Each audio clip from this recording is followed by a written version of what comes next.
ইরানের সামরিক উপদেষ্টা মোহসিন রেজাই যুক্তরাষ্ট্রকে কঠোর হুঁশিয়ারি দিয়েছেন হরমুজ প্রণালী ইস্যুতে। তিনি বলেন, কৌশলগত এই সমুদ্রপথে যদি যুক্তরাষ্ট্র পুলিশের ভূমিকা নিতে চায় তাহলে মার্কিন জাহাজগুলোকে লক্ষ্যবস্তু বানানো হবে। গত ২৮ ফেব্রুয়ারি ইরানে যুক্তরাষ্ট্র ও ইসরায়েলের হামলার পরপরই তেহরান হরমুজ প্রণালীতে জাহাজ চলাচল বন্ধ করে দেয়। এর জবাবে যুক্তরাষ্ট্র ওই অঞ্চলে নৌ অবরোধ আরোপ করে এবং নজরদারি জোরদার করে।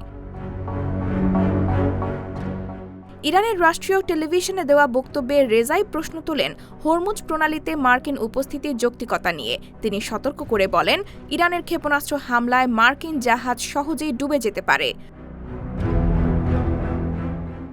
বিশ্লেষকরা বলছেন, এ ধরনের বক্তব্য মধ্যপ্রাচ্যে উত্তেজনা আরও বাড়িয়ে দিতে পারে এবং বৈশ্বিক জ্বালানি বাজারেও প্রভাব ফেলতে পারে।